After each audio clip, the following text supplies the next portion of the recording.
Hello, welcome to another video. I know the style is going to be a bit different. You're looking at me drawing, for example, but I wanted to try out something new just to do it, like to give myself a little bit of less pressure on writing like scripted content, putting together analyses. I just thought this would be like a nice idea to like say something off the cuff again, like I did in my The 10th Kingdom video. I just wanted to get a little bit closer with you guys and maybe make an announcement. I know I'm probably not going to have a lot of viewers, but really this, at the very least, this video is a means of posterity for myself, to keep myself focused on making content that I like, because I don't know, I like to keep these things in order, and I'm sure some people would be interested in kind of taking part, sitting along with me while I go through all these things. I have a few things on the agenda that I do want to talk about. I might put up a timestamp for when I get to them later, but the first thing I really wanted to talk about was, well, the elephant in the room, that being this art that is being created, the time lapse that's going on. And yeah, this is me, obviously. I wouldn't can you imagine I just take someone else's time lapse? Don't get any ideas, this is mine. But I thought I'd talk about how I kind of came upon the what's the word I'm looking for? The hobby of art. I guess I'm not gonna, underplay myself. I guess there's also a little bit of talent here. Talent isn't something you just have. It's something you grow. So I feel okay and comfortable saying something like that. But I thought I might as well talk about how I got here and how I managed to put together something like this, up to this point throughout my life. Because the short stories, I've been into art since I was like a little kid. Like, I remember being very young, I was into two things. I was into reading books, and I was into art. And my mom highly encouraged both of those things, and I really thank her for that. Because, well, I have 2 English degrees, and I still draw, so... And I'm grateful for that, because when I was young, I mainly started with, like, crafting. Like, I had paper, and I had glue, and I had, like, colors. And of course, I wasn't that good, but I was a kid who was trying. And I was trying, like, every kid tries to draw art, but man, even at a young age, I was like really just trying to get a little bit better. And I was just doing a lot of random crafts, stuff that maybe didn't make sense, kid logic. And as I grew older, I kind of got a bit more niche. I think the next big pivotal part of my life, after being in like elementary school and just testing things out because it's fun. The next part of my life that influenced me was, I remember when I got into middle school, I was really like fixated on these like anime kids. I thought it was a new niche. It was a new group for me in my youth. Like before middle school, it was just like popular kids, kids who did sports, kids who read, the simple things. And then I got into middle school, and then I found all these like anime and manga kids who sat outside in the halls before class and was like, I want to be their friend. They weren't popular by any means, but they definitely helped.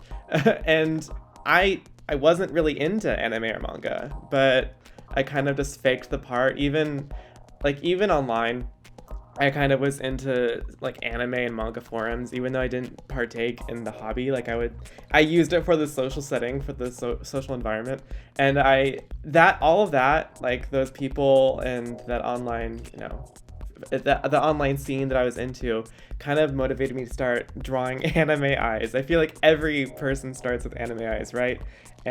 Or some kind of eye. Like people still draw eyes. I don't know what the fixation is, but I'm fascinated by it. And I wasn't very good at it. Like I think I tried for a couple years, and if you looked at my old drawings, I think I sort of had a sort of I guess you could say chibi style, but it wasn't really working in my favor. And so simultaneously, after I realized, oh, you know what, maybe this isn't working for me, I kind of developed, at least I tried to develop a more realistic style, like drawing real eyes. And naturally, even as bad as it was, I kept continuing with that, and I would draw like an eyebrow, and then I'd say, oh shit, now I have to draw the other eyebrow, and then I have to draw the other eye. And so there's all these hurdles that come with drawing portraits. Like first you have to make the eyes match, and once you get that down, you have to figure out the nose. And the nose is this big hurdle that you have to face. It's like, oh my god, what is this thing? I actually really like drawing noses now. There's a certain, I wouldn't say a formula, but I mean, sure, why not? A formula. If most noses sort of follow the same the same pattern is not the right word, but that's all I could think of at the moment. I liked shading it. I like the little highlight on the nose. I like the shadows that go into like the contour on the tip. and stuff like that. But that's besides the point. You learn all these things as you grow older, and that's how I developed, is in middle school and in high school. I sort of picked up this habit. I would say my art style is not very flexible, and I don't mean that as like a negative thing, because at the end of the day, my art is a hobby. I do this because I feel like it's therapeutic, and it makes me feel happy with myself. It makes me feel good. It helps me work through some thoughts I might have at the time, or whatever.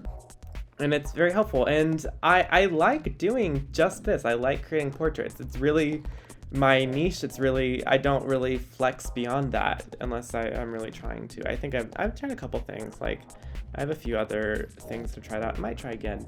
But the reason I stick with this is because I enjoy it. I subscribe to the belief that, like, we shouldn't have to capitalize on our talents because that's what the world tells us to. We should do things because we like them. And I know I can freely sort of expand beyond my horizons. I do that all the time. Like, occasionally I experiment. But I don't feel the incentive, personally at least, to do something that I'm not a fan of. I'm not trying to improve for the sake of improvement. I know we as humans, like, we improve all the time. We ebb and flow. That's just the normal case of things. But I don't do something so deliberately to think, oh, one day I might sell my art. It's not something that I find myself possessed to do. And I know a couple times in my life people have encouraged me to do so, and I know that I mean it in a good way, but I'm just like, sorry, no, this is something for me, and I don't really go on explaining that. But yeah, in high school, I was in an art class all 4 years. They only had like three art courses, like Art 1, Art 2, and Art 3, but I somehow convinced someone, I don't know who, to give me an Art 4, and I felt kind of superior in that class because it was like a class with tons of like mid-tier, like sophomore and juniors, and then I was a senior, and I thought I was so cool. I thought I was like a TA, but I was absolutely not. I gave myself a sense of authority even though it didn't exist. And if anything, it gave me like self-confidence. I didn't really like impose anything on anybody else, but it definitely made me feel good to know that I was like an art person, but without the modern 2021 connotations of what an art person can be. But yeah, I never pursued art professionally, not even at a collegiate level. I did take like an intro to art course in my senior year of college, but it was really just because I had to take an extra class to like get funding, and I had an extra like elective to take, and so I just did that, and it definitely surprised me how many of the basics that I could definitely improve upon. There was, I don't remember exactly what these days. It's really just a blur, like shading and light and references and stuff, but it really gave me a new perspective on how to put art together and draw. And we never got to my specific talents, if we could call it that, but it definitely gave me a new perspective and kind of made me challenge the way I sort of view art as a formula, or at least the portrait at least. And so that's where I am now. I do things because I like them. I bought like an iPad a couple years ago now, and I then invested in an Apple Pen, and I probably shouldn't have. Like, at the time, I probably could have spent that money on food, but you know, it's brought me joy, and it's also helped me sincerely expand my abilities. Like, I only have so much page when I draw an eye on a piece of paper, but here I can always expand my file, at least for the most part. I think there's like a maximum, but I never really come upon that maximum at all. But it's really helped, and I really enjoy it. That's all I really wanted to say on my art. I hope you enjoy it. I know some people like enjoy seeing the time lapses. I'm sort of inspired in this video, at least, by Drawfee. I really enjoy them. They're more expressly about art, and I don't like compare myself to them at all, but you know, inspirations are inspirations. So if I happen to pursue this sort of art kind of video again for updates and announcements and stuff like that, then you know, rest assured I'm probably using them as a loose reference among other sort of creators. I think it's kind of fun to talk about your inspirations like that. So on to the actual announcements themselves. Now that we got that out of the way, I kind of enjoy talking like that. Maybe I'll have more sort of story times. But the first announcement that I have that I really want to go over is the Milk Loaf blog that I made. It's a Tumblr blog. I'm really proud of it. Like, the thing I'm really proud of is the actual like formatting of the blog itself. I used the basic sort of Tumblr official blog style, but I had to edit the HTML, and oh my fucking god, I am not good at HTML. I don't know HTML. It was basically just like running against a brick wall for like 3 days in a row, and that's not an exaggeration. Well, the 3 days part is not an exaggeration. The hitting the brick wall is one, but it's basically me searching 20 plus times, and that's not an exaggeration, 20 plus times for any given thing that I couldn't figure out. But I eventually got there, and I tweaked it enough where I was like, I'm done. I have to be done. Because sometimes I might just keep touching something until it's even worse, but I managed to get it done in time. And I sincerely suggest you recommend it. I probably have put the actual blog title in like the video somewhere, but it's milk dash loaf. Yes, milk loaf was taken, and milk dash loaf, not milk loaf. Oh no, milk dash loaf. So please check that out. I enjoy that because a lot of it is content you're already gonna find here. Like I post the videos, I also post the scripts to the scripted content stuff. So you can find that there, and you can see how close or how far I get off from talking from my script. And I think that could be really interesting, and I enjoy sharing those things. Also, my 10th Kingdom post actually got like a fair amount of notes, and by fair I mean at least 20, I think, by the time I'm recording this. So thank you to those guys. If any of you happen to be listening, I appreciate it.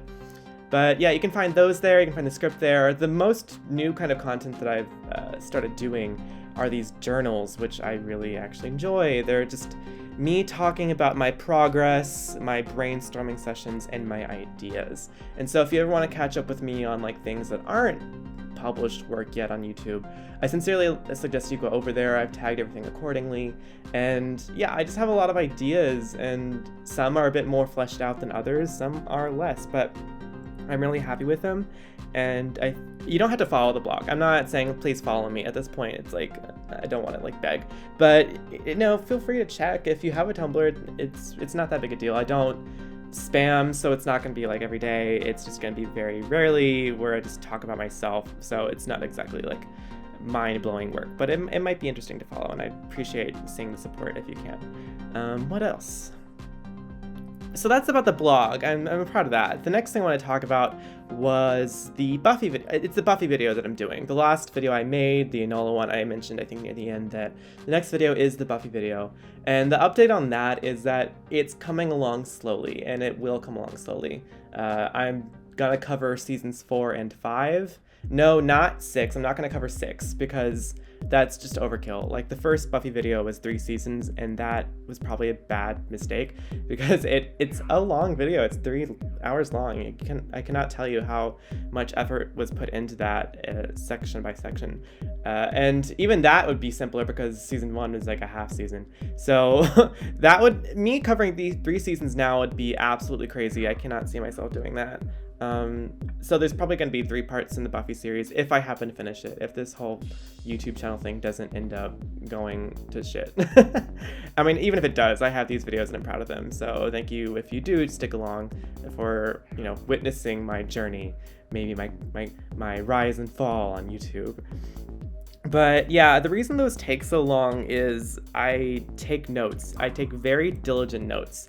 That's the good connotation, but there's also like some complexity to that. Like in the past year, I've sort of figured out that I have ADHD, and a large part of that is probably because I am very forgetful. I'm not, officially diagnosed or anything, but I have like sincere forgetfulness, and so when I take notes for this project or even in like schooling, I would always overtake notes when I really cared, to the point that like it was overkill.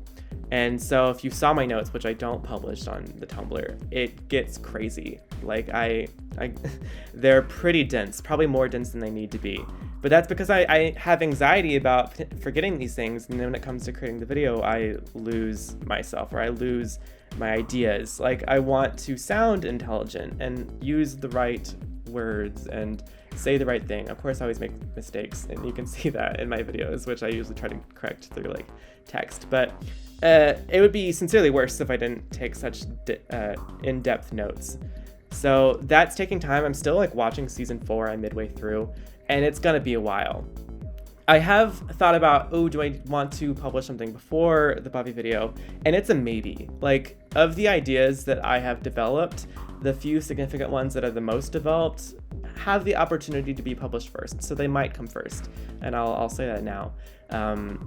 I can talk about them in brief. The most prominent one that I have that I want to do, and you can find these updates on the blog with the journal section, is the next video I have in store besides Buffy is a comparison of queer film. A comparison between the film Love, Simon and the older film But I'm a Cheerleader. I mean, older being relative. And I want to talk about queer axes and representation and stuff like that. The actual video, it comes from an essay that I wrote in grad school, and I'm very proud of it, but it's very dense because it's a grad school paper and has a lot of references. And so I realized when I was just trying to record an audio bit for it, I realized, oh, this is really dense text. This is really dense messaging. And so I need to rework the script or the essay into a script to be a bit more colloquial and a bit more understandable and enjoyable. And to enjoy and be entertained is probably the most important goal there. So that'll take some time, but it might come first in the end. I sort of have a few assets already in store. So that might be on the way. But I don't know yet. You'll just have to wait, please. What else do I have?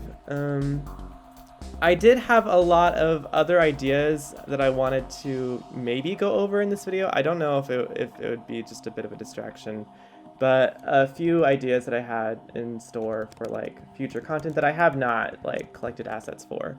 I've considered doing a Skins UK video, everyone, it's the Tumblr hit from 2012. That was about as formative to me as Buffy, surprisingly, in my teen years.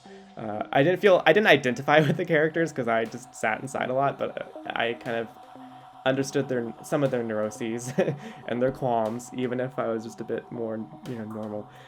So that might be a video I would do. I'm thinking about doing some a video or possibly 2 videos on the Suspiria series, which is a movie series, a trilogy, I think, called Mother of Tears, from the Italian film director Dario Argento. He films giallo films, which are a combination of, oh, I'm running out of time. He does a thriller, mystery, it's hard to describe giallo. I'm not an authority on the subject, so please go look it up yourself. I've also considered doing videos on Junji Ito graphic novels like Gyo, which is about fish that walk and terrorize people, and then Ramina, which is my favorite of the 2. Those are things that I've considered doing. Also, I might do a video on Angel in the way future if I happen to get that far, but those are my basic ideas. The last thing that I really wanted to cover in the few minutes that I have left is I wanted to thank the reference image, the person I used as a reference. I haven't talked about them yet. I mean, these people don't know, I didn't ask them because it's just art, but the reference model is named Jonah Burjack. I don't know if I'm pronouncing that name correctly, but he's a model. He's on Instagram.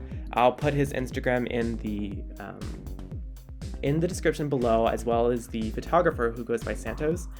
You can find those below. I hope you look at their content. I find them to be interesting people. I usually try and draw people. I usually draw men. I usually try and draw men that I find very attractive, so I can work through my emotions of finding them attractive, and I don't fawn over them anymore afterwards. I find it a very funny process. If I have a crush on somebody on the internet who just looks pretty, I just draw them and then I get out of my system. But yeah, that's all I really wanted to say. I think I'm coming to the end of this project. So thank you guys for listening. I hope you enjoyed watching and listening to me. I hope this audio turns out well. I had to film this a few times, but I think this is the best time. So maybe it worked out in the end. But thank you for watching. Please subscribe. Please subscribe. And I will see you another time.